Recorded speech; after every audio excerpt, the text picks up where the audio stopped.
रहमान अस्सलाम वालेकुम। नाम रसी मैं मुबारक जावेद।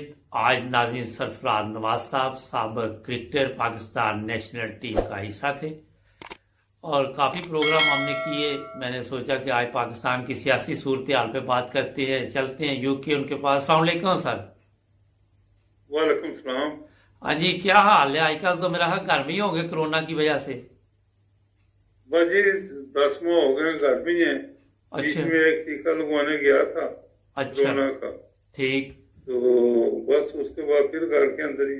तो कोरोना का टीका लगवाने के बाद तबीयत ठीक रही? कोई मसला तो नहीं आज ही बना? कोई ऐसा पता ही नहीं चला कि टीका लगा भी है कि नहीं।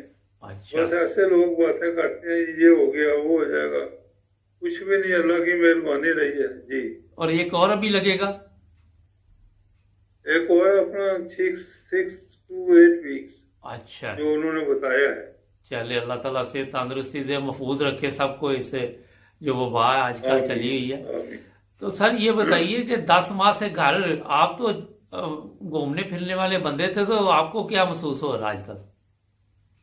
बाजी अब क्या करें, जो कुदरत ने सिस्टम बनाया है जी। उसका तो फिर हम लड़ तो नहीं सकते। बड़ी घर बात है में सर। फिर यही है ना, सर्दियां भी हैं, जी बर्फें भी पड़ रही हैं, जी। टीवी चल रहा है, ठीक। और ये जो टेलीफोन के ऊपर व्हाट्सएप है, ये भी मुफ्त का फोन है कि 2-4 घंटे इस पे गुजर जाते हैं सही। कि 2-4 घंटे अपना टीवी के पाकिस्तान की जो खतरनाक खबरें हैं वो आ जाती हैं अच्छा जी।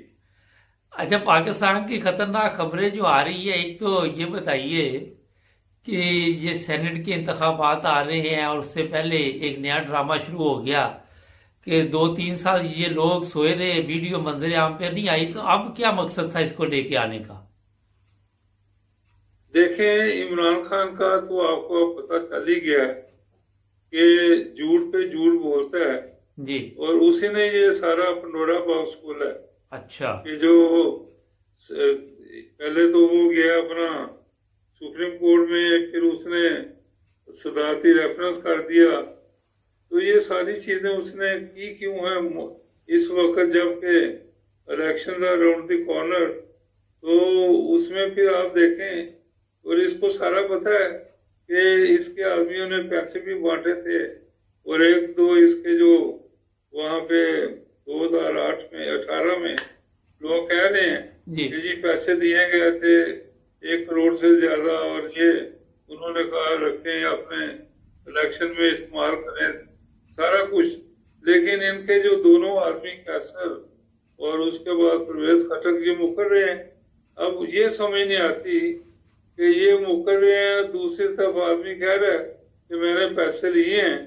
तो पैसे लेने वाला तो झूठ नहीं बोल रहा, और दिए गए हैं, और ये भी वो कहता है सारे। और उसको फिर जिसको पैसे दिए हैं वो 2.5 साल लॉ मिनिस्टर भी रहा इनका। जी। तो अब ये अब इंक्वायरी अब कहते हैं करनी है, उसमें वो अगर इंक्वायरी करनी है तो फिर असल कैसर और इसको परवेज खट्टर को इस्तीफा देना पड़ेगा जो उसूली तौर पे होता है। लेकिन ये कुछ भी नहीं करेंगे। इमरान खान देखें झूठ पे झूठ बोलता है, और ये इसको अंडर द कारपेट कर देंगे सारे मामले को। और ये जो कमेटियां बनाता है, ये भी अपनी कैबिनेट की कमेटियां बना देता है। अब इसका अब आप देखते हैं कि इसकी कैबिनेट इसके खिलाफ जा सकती है। तो बस ये ऐसे तमाशा बनाया हुआ है, लोगों को दिखावा दिखा रहा है। और अब मेरा ख्याल है अब काफी जलील भी हो गया ये चीजें करने से जी। अच्छा, वो इमरान खान का कहना है कि मुझे इल्म नहीं था कि पाकिस्तान की हालत इतनी खराब है और खजाने में कुछ नहीं है, और तजर्बा भी नहीं था इमरान खान के पास, और जिसकी वजह से ये मसला बना हुआ है इस वक्त ना। बिल्कुल ठीक है, कोई तजर्बा नहीं। तो मेरा ख्याल था कि पाक फौज ने ये कोशिश की है कि जरदारी और नवाशी से हट के एक और ग्रुप बनाया जाए, ताकि दो आदमियों में जो मामला चल रहा था वो पहले भी आपने देखा है, जो बेनजीर और उसके बाद नवाशी में मुआहदा भी हुआ था इंग्लैंड में। तो इसके अलावा भी फिर जरदारी और नवाशी में मरी में जाके मामला हुआ। तो ये चीजें भी हो रही हैं कि एक बारी आपकी एक हमारी, तो ये भी सोचा होगा पाक फौज ने। और उसके बाद जो मैंने पहले भी कई दफा कहा है कि रहेल शरीफ ने 3 साल की मियां नवाज शरीफ साहब के जब प्राइम मिनिस्टर थे तो एक्सटेंशन मांगी थी, जी। जो मियां नवाज शरीफ ने रिफ्यूज की। अच्छा। और ये 3 दफा गया मियां नवाज शरीफ के पास कि मुझे एक्सटेंशन दे दे। फिर आखिर में इसने फिर और रिक्वेस्ट की कि 1 साल ही की दे दें, तो नवाज शरीफ नहीं माना। उसने कहा जी कि मैं तो एक्सटेंशन नहीं दूंगा और जिसकी बारी है उसी को आइंदा बनाऊंगा।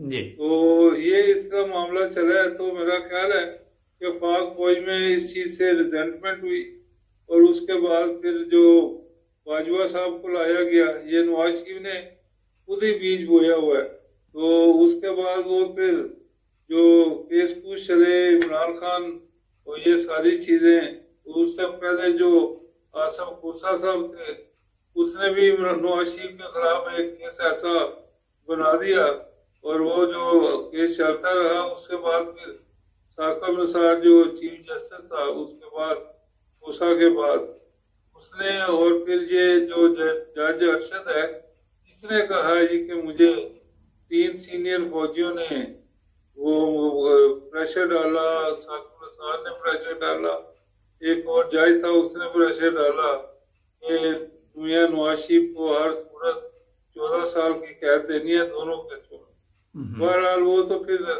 एक केस में 7 साल की और एक से बरी हो गया।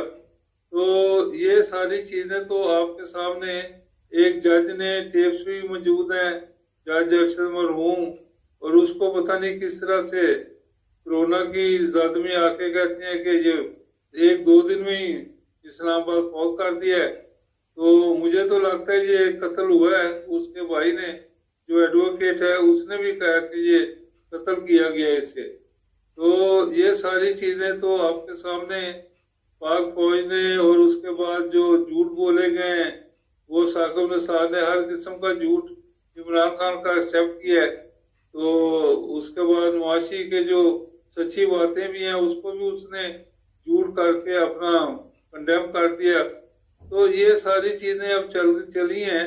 और उससे पहले देखें इमरान खान का टीवी के ऊपर और बयान भी आया कि अब मेरा जज आ गया है, साकब निसार का नाम नहीं लिया था, वैसे कह दिया कि चीफ जस्टिस हमारा आ गया है तो अब मामले ठीक हो जाएंगे। तो ये बातें सबके सामने हैं। तो अब मैं हैरान हूं कि ऑनरेबल चीफ जस्टिस साहब को ये मामला टेकअप करना चाहिए था। जज अरशद तो अब फौत हो गया है, लेकिन उसकी टेप्स जो हैं, रिकॉर्डिंग जो है वो सामने लानी चाहिए और उसका ये चीज का ट्रायल होना चाहिए। लेकिन इसमें अब पाक फौज भी इन्वॉल्व है। तो उससे पहले भी आप देखें जो एक रिजवी साहब थे, वो पिंडी जो अपना मामले करते थे, तो उसका भी एक दिन तकरीर कर रहा है, दूसरे दिन वो लाहौर गया तो अगले दिन वो भी फौत हो गया। उससे पहले एक शेर था नाम चीफ जस्टिस फ्रंटियर का, वो भी ऐसे कोरोना में उसने भी इमरान खान का केस सुनना था तो 2 दिन पहले ही उसको फारिग कर दिया कोरोना के सिस्टम से।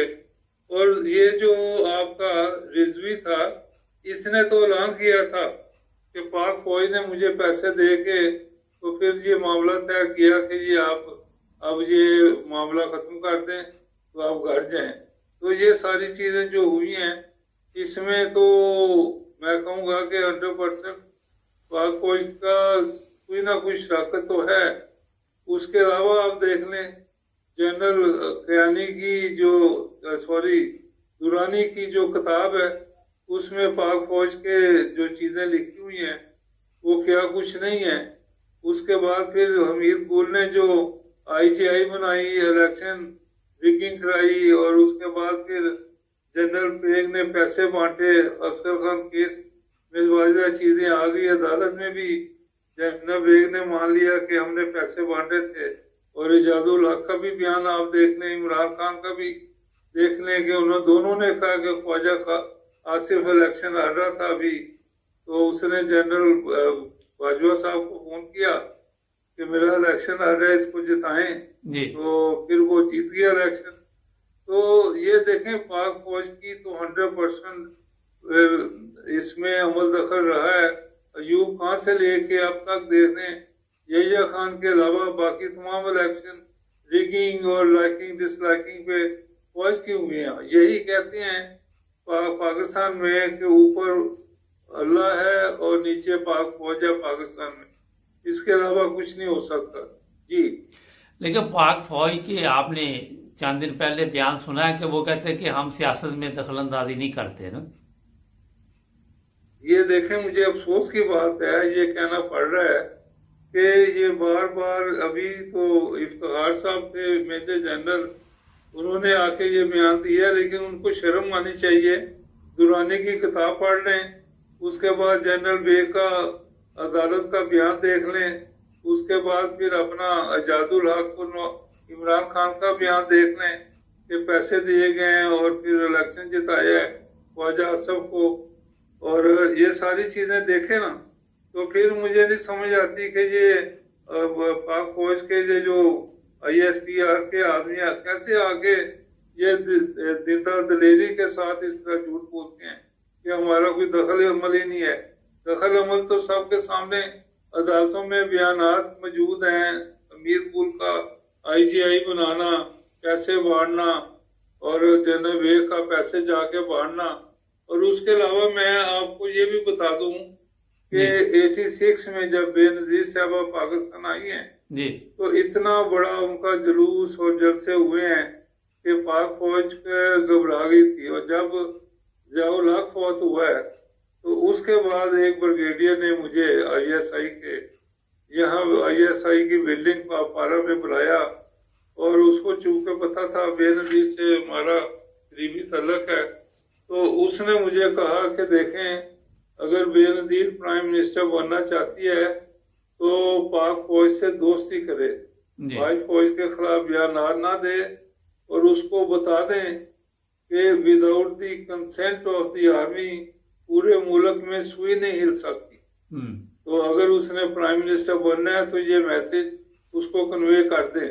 तो मैंने जाके कराची 70 क्लिफ्टन था उस वक्त, तो वहां जाके मैंने बेनजीर साहबा को ये कन्वे किया। तो फिर उन्होंने मुझे पूछा कि क्या करें, तो मैंने कहा मैं बताता हूँ कि कन्वे कर दिया और पूछ के आता हूँ। फिर मैंने पूछा ब्रिगेडियर साहब से वापस इस्लामाबाद आके पारा की बिल्डिंग में। एंड रिजल्ट में ये हुआ कि बेनजीर ने ख्वाहिश जाहिर की कि मैं जनरल बेग से मिलना चाहती हूँ। तो फिर ब्रिगेडियर साहब ने कहा कि जनरल बेग को सारी बातें जा रही हैं एंड आर्मी इज शाई कि अपना सियासी लीडरों से मिलने के लिए, तो उसको सारी बातें जा रही हैं और उधर ही से आ रही हैं। अब जनरल बेग साहब भी जिंदा हैं, उससे कंफर्म कर लें बेशक कि ये सारी बातें हुई हैं कि नहीं। तो ये तो देखे पाक फौज ने वाजिया कर दिया कि बेनजीर को प्राइम मिनिस्टर बनाना है, अगर दोस्ती करे फौज से। तो ये बाद में बेनजीर प्राइम मिनिस्टर बनी। तो ये मैं आपको बता रहा हूँ, ये तो मेरे सामने की जो बातें मेरे से हुई हैं मैं वो बता रहा हूँ जी। अच्छा, ये तो बात आप बता रहे हैं, लेकिन अगर पाक फौज ना हो तो ये सियासतदान तो मुल्क को खा गए होते बिल्कुल ही। जो हालात है, इतना पैसा आता है और पता नहीं किधर जाता है, गरीब मर रहा है, गरीब की हालत दिन ब दिन खराब हो रही है और इन लोगों के पास पैसा ही पैसा है। नहीं, आप देखें कि पाक फौज का मामला तो आपने जो कहा है कि ना होती तो ये खा जाते। खाना तो हर एक ने है। अच्छा। क्या पाक फौज ने कम की है? अभी आप देखें एक ये जनरल साहब का ये सुप्रीम कोर्ट के जज साहब का बयान था, ईसा फाइज साहब का, पिछले दिनों उन्होंने बयान दिया है कि कॉन्स्टिट्यूशन में भी नहीं है लिखा हुआ कि जो जनरल रिटायर्ड हो उसको 4 कनाल का घर हो, उसको मुरब्बे मिले, जमीनें मिले। उसने कहा कॉन्स्टिट्यूशन में कहाँ लिखा हुआ है।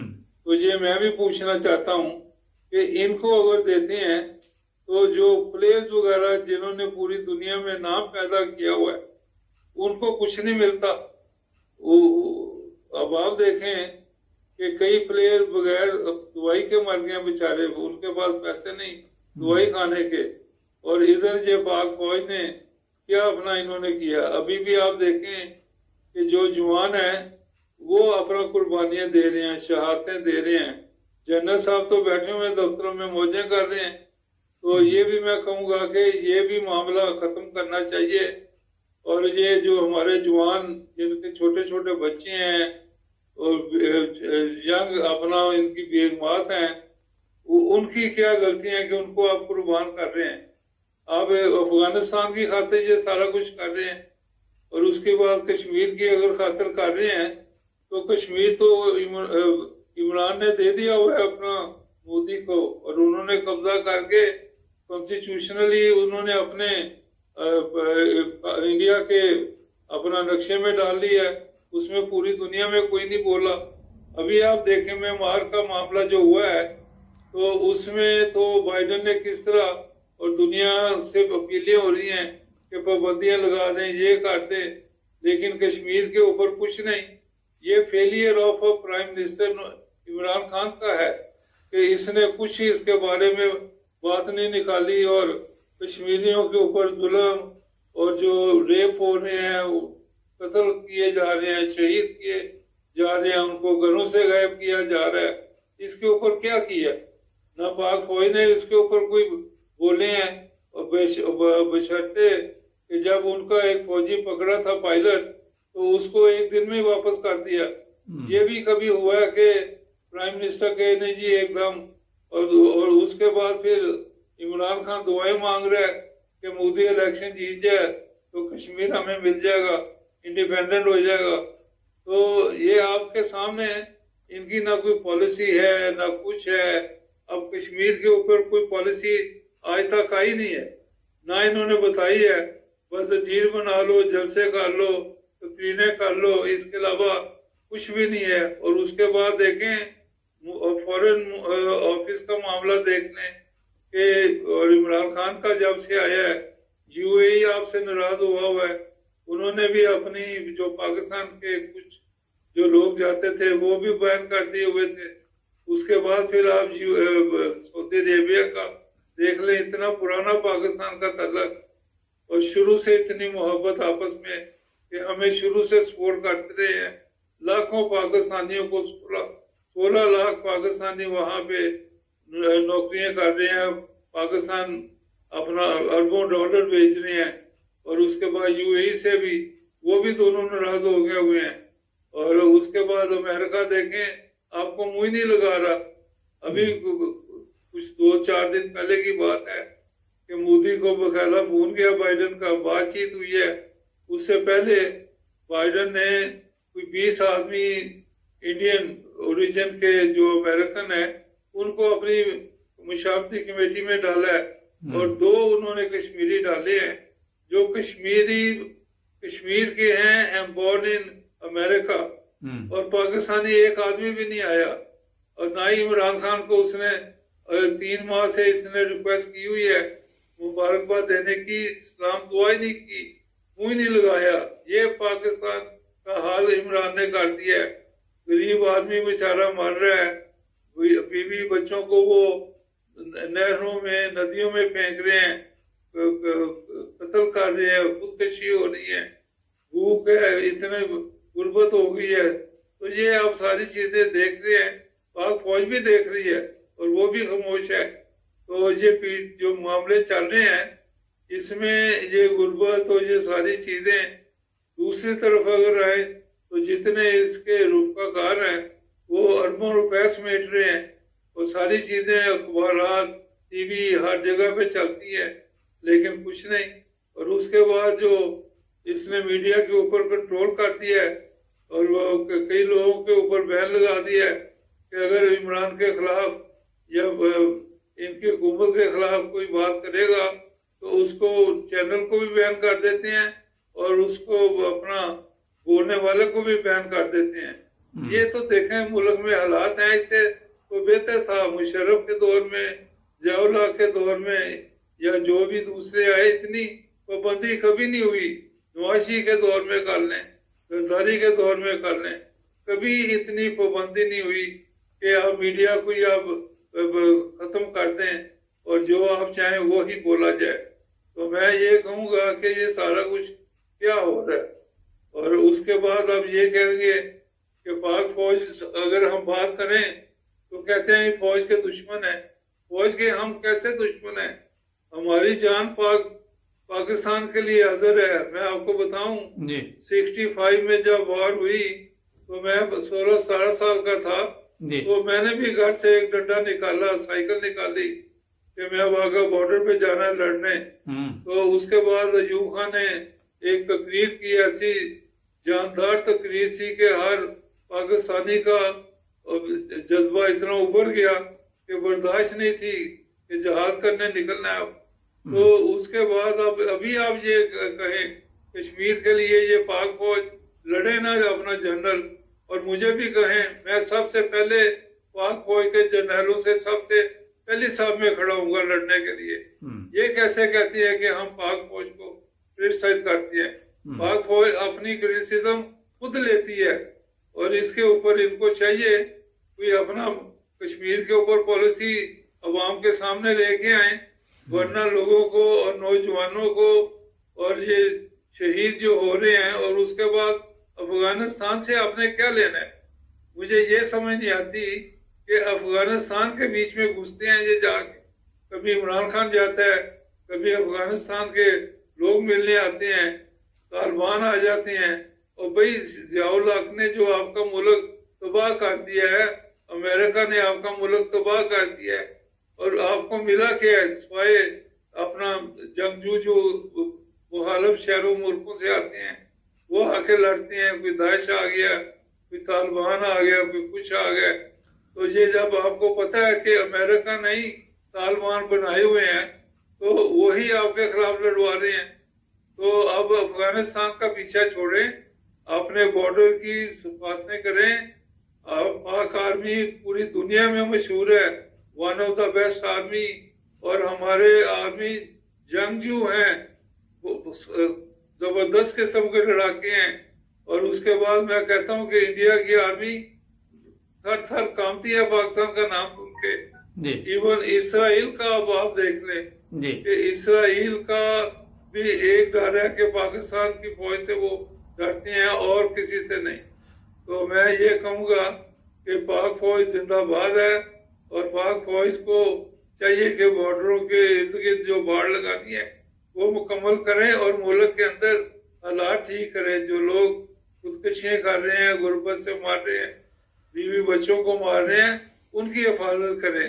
जी अच्छा, ये 2.5-3 साल में इमरान खान कैसे ठीक कर सकता था सर? मुल्क 30-35 साल से जरदारी नवाज शरीफ चल रहे थे, तो उनसे तो हुआ नहीं है ठीक।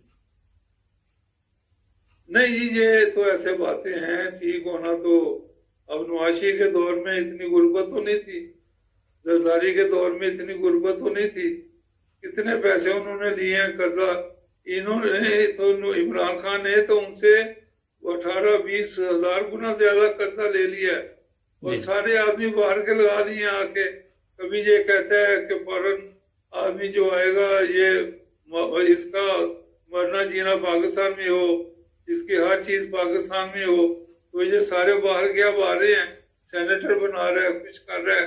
ये इसका दोगलापन जो है यही मुल्क को खा गया है। अल्लाह ताला भी कहता है कि जिस मुल्क को मैंने तबाह करना हो, ऐसे हुक्मरान लगाता हूँ जो झूठे हों और बेईमान हों और सच ना बोले। ये मदीना की रियासत का ऐसे डंडोरा पीट रहा है। मदीना की रियासत में झूठ बोले जाते थे, मदीना की रियासत में लूटमार होती थी, मदीना की रियासत में कोई 300 कनाल के मकान में रहता था। और उसके बाद ये जो सारे पैसे इसके लाहौर मकान बना है सारा डिसमेंटल करके करोड़ों रुपए वहां लगा दिए हैं। उसके बाद इसका जो कन्वेंशन सेंटर के साथ 12 मंजिला बिल्डिंग में फ्लैट्स हैं, उसके बाद इसकी और जो जायदादें हैं ये कहां से आई हैं? इसके पास तो पैसा ही नहीं था 96 में क्रिकेट छोड़ने के बाद। तो 18 करोड़ कैश था और 6 प्लॉट थे 7 के पास।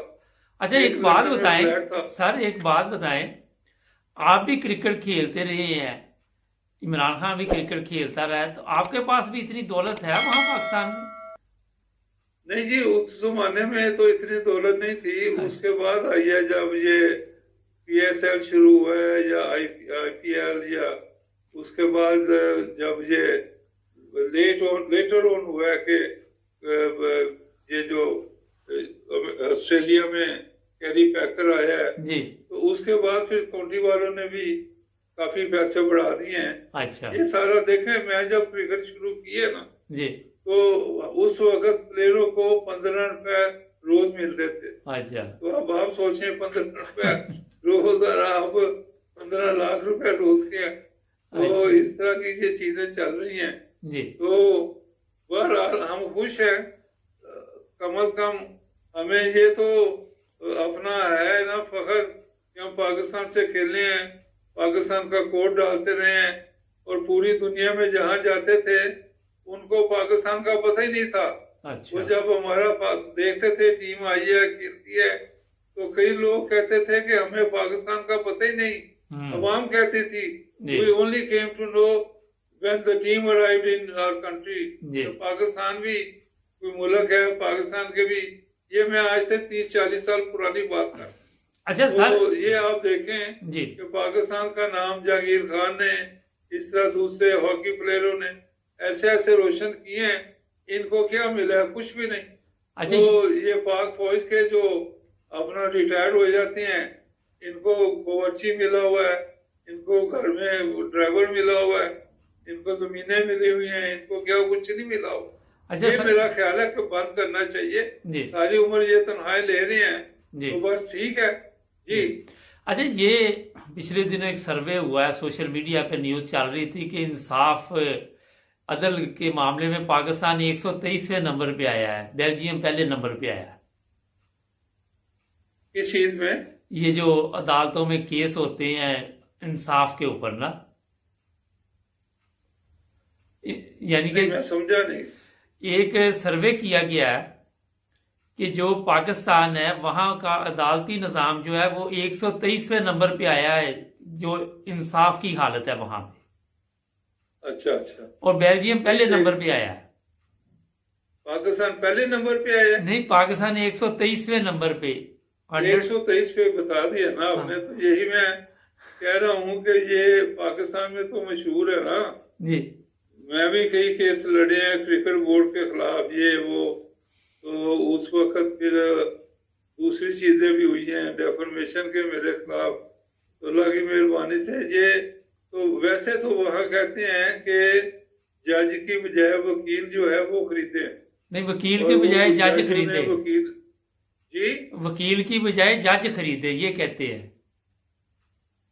नहीं नहीं, हाँ जी। मैं वही आपका मतलब है, मेरा भी वही है। अच्छा। कि वकील जो है वो जजों के टाउट हैं। अच्छा, ठीक। हाँ, जजों के टाउट हैं वकील। तो जज खरीदने की बजाय वो कहते हैं फलाना वकील इस जज का टाउट है, इसको कर लो, तो मालदार कर लो, जो भी लेना देना है, तो आपको केस जिताएगा। अच्छा। तो ये चीजें चलती हैं। और अब आप देखें कि वकील आपको खुद सिखाते हैं कि आपने ये झूठ बोलना है, ये झूठ बोलना है, ये झूठ बोलना है। वकील भी खुल के झूठ बोलते हैं। तो ये पाकिस्तान में तो मैं कहता हूँ कि ये जो भी अब हर रोज हम सुनते हैं कि सुप्रीम कोर्ट के चीफ जस्टिस साहब ने कह दिया था 120 अदालतें बनाओ। इमरान ने कुछ ही नहीं बनाया। अभी देखें वो जो दिल्ली में नाला है उसके ऊपर 75 अरब रुपया का ऐलान कर दिया है, और जिसकी ज्यादा जरूरत थी उसके ऊपर मैं कहूँगा कि 120 जो जज लगाने थे एहतसाब कोटे, उसके ऊपर अभी 20 भी नहीं लगे। अच्छा, तो जो जरूरी काम है वो तो पाकिस्तान में होता नहीं सर ये बताइए। एजुकेशन के ऊपर कोई काम हो रहा है जी, ना, हेल्थ के ऊपर हो रहा है जी, ना कुछ है जी। तो ये ऐसे 7 लाख रुपया फी खानदान देते जा रहे हैं। लेकिन मैं कहूँगा कि रोजगारी पैदा करें, इंडस्ट्री लगाएं, जी, बिजली बिजली गैस पैदा करें, जी इन चीजों पे आप पैसा ज्यादा खर्च बिल्कुल करें बिल्कुल। ताकि लोग खुशहाल हों, नौकरी मिले, तो ये सारी चीजें हों, अच्छा, टाइम तो खत्म हो उससे रहा खुशहाली है, एंड आएगी। पे मैंने सिर्फ ये पूछना है, ये वकील पिछले दिनों एक ड्रामा चला पाकिस्तान, वैसे तो चलते ही रहता आए दिन, ये गैर कानूनी जगह पे कब्जे किए हुए थे वकीलों ने, तो वो किस तरह कानून की जंग लड़ सकते हैं, मुख्तसर जरा बताएं। देखें, फुटपाथ के ऊपर इन्होंने बनाए हुए थे, मैं खुद रहा था अच्छा। इस्लामाबाद में, कई दफा मैं कोर्ट में गया हूँ, जी तो वहां मैं देखता था कि जिसकी मर्जी थी जहां मर्जी बना लेता था, कोई उसको पूछने वाला नहीं। तो अब जब सख्त किस्म के ऑर्डर चीफ जस्टिस साहब ने किए हैं पूरे मुल्क के लिए, जी तो अब उन्होंने ये फुटपाथ के ऊपर बना दिए थे, जी। और कईयों ने तो वहां पे फैमिलियां रख ली थी, अच्छा 2-3 मंजिला बना के, अच्छा। और कईयों ने किराए पे दिए हुए थे, कई बना के बेच रहे थे। ये इनका करेक्टर देखे ना, जी कि इस तरह की चीजें हो रही थी। और दूसरी चीज इसमें मैं ये कहूंगा कि chief justice Islamabad high court का अतर मनीला का क्या कसूर है? अगर पुलिस ने गिराए हैं, अगर पुलिस ने उनको डिसमेंटल गिरा दिया है, तो आप सीडीए से लड़े जाके, आप आईजी इस्लामाबाद पुलिस का जो है उससे लड़े जा। इसमें कोर्ट का क्या जुर्म कसूर है कि आप अतर मनीला को जाके अपना दोस्त को कर रहे हैं, तोड़ रहे हैं, और हाई कोर्ट इस्लामाबाद की तौहीन कर रहे हैं जी, फर्नीचर तोड़ने हैं, उसका मुझे कसूर बताएं क्या है? हाँ बिल्कुल। अच्छा सर, कसूर अगर तोड़ने वाले हैं तो पुलिस है, जी और जो कहने वाले हैं वो जो है अपना ये सीडीए ने क्यों बनाने दिए शुरू में ही? बिल्कुल। तो मैं ये कहता हूँ कि इस तरह की चीजें, मुझे अफसोस है कि मैं यहाँ लंदन में हूँ और अतर मनीला साशे नाइस से अपना चीफ जस्टिस बड़े डेयरिंग फैसले करते हैं, और उनके ऊपर ये जो नाखुशगवार वाकया हुआ है, ये मैं कहूँगा कि तमाम ये जो है बार काउंसिल वाले भी और तमाम वकला भी, उनको माफी मांगनी चाहिए जाके, ये अपोलोजाइज करना चाहिए कि ये गलती हुई है और गलती का इतराफ करें। जी अच्छा, आखिर पे ये सवाल एक मेरा है कि आप यूके में रह रहे हैं, यहाँ पे भी आपने देखा कि मजहबी नफरत है जिस तरह पाकिस्तान में फैलाई जाती है? देखें, यहाँ तो यहाँ के जो लोग, यहाँ के जो मुख्तलिफ फिरके से लोग इजाजत मिलती है आते हैं, तो इस मुल्क में भी बुलाया जाता है कि इनका एकाना हो और मुख्तलिफ फिरके के लोग पाकिस्तान में मस्जिदें भी बनाए, आए भी पाकिस्तान से, और ताकि जब इनको हमने इख्तिलाफ डालना है तो हमें आसानी हो जाए यहाँ के जो एडमिनिस्ट्रेशन को है। अब आप देखें, एक दिन ईद नहीं मनानी कि जी हम पाकिस्तान के हिसाब से जाएंगे, दूसरे कहते हैं हम अपना अफगानिस्तान के हिसाब से जाएंगे, तीसरे कहते हैं हम सऊदी अरब के साथ हैं। अच्छा। तो ये सारी चीजें आपके सामने मौजूद हैं इन इंग्लैंड, यूके में ये सारी चीजें मौजूद हैं कि इनका आपस में एक ही नहीं हो रहा। एक दफा मुझे याद है कि एक इकट्ठे इन्होंने ईद मना ली थी, और पाकिस्तान में भी, और वहाँ पेशावर में जो एक मौलाना साहब हैं वो बड़ी गड़बड़ करती हैं। वो मेरा एक दफा उनको सऊदी अरेबिया भेज दिया था, तो उस वक्त पाकिस्तान में एक वक्त पे ईद हुई थी, तो उस वक्त हुकूमत ने यही किया कि इसको टिकट पकड़ाओ और इसको कुछ जेब में डालो और इसको कोई उम्रा करा जाके, तो और जाके हमें अपना बख्श दे। अच्छा, तो ये मामला हुआ है सर। ये नहीं, तो मैं कह रहा हूँ टाइम खत्म हो रहा है कि ईद के अलावा भी कुछ ऐसे मामलात हैं कि मजहबी नफरत बहुत तेजी से पाकिस्तान में फैल रही है। ये था मेरा सवाल। देखें, ये तो सारे, अब आप देखें मौलाना हजरात जो ये जाते हैं बाहर अपना प्रीचिंग करने, तो ये किस लिए जाते हैं?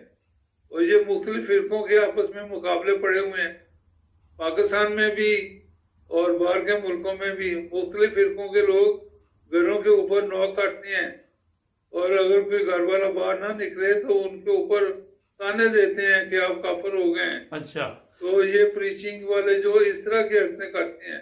अच्छा, यूके में आप रह रहे, कभी किसी हमसाए ने आके कहा आप काफिर हो गए? नहीं, मैंने तो नहीं यहाँ देखा। मुझे तो यही नहीं पता कि यहाँ हमसाया आपका कौन है। अच्छा तो किसी के कहने की बात तो और है। तो अभी थोड़ी क्रिकेट की बात कर ले। जी प्लीज, 2 मिनट रह गए जी।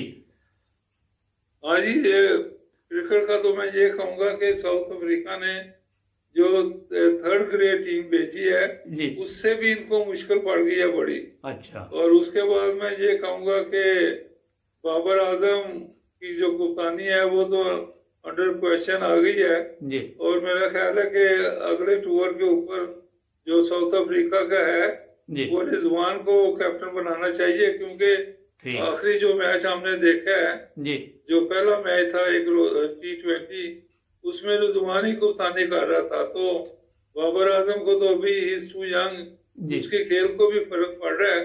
जी तो इसलिए मैं कहूंगा कि उसको एज ए बैट्समैन खेलने ठीक, दे, जबरदस्त मुझे कैप्टन अगले टूरों में बदलना चाहिए। जी ठीक है। तो उसके बाद मैं ये हैरान हूं कि पाकिस्तान में 74 कोचेज रखे हुए हैं पीसीबी ने। अच्छा और अब पीएसएल जो शुरू हुई हो रही है, इसमें जुआ ग्रुप के लोग मैक्सिमम आने शुरू हो रहे हैं। जी अभी तो एक और नवा इन्होंने डर्ट कर दिया है, हर्षल गिब्स, जी जिसका इंडिया में केस अभी भी पेंडिंग पड़ा हुआ है। ठीक और वो हमसे क्रोनिया के साथ उसका जुआ ग्रुप का साथी है और वो सारी वो शूर है, उसको पीएसएल पाकिस्तान बुला रहा है।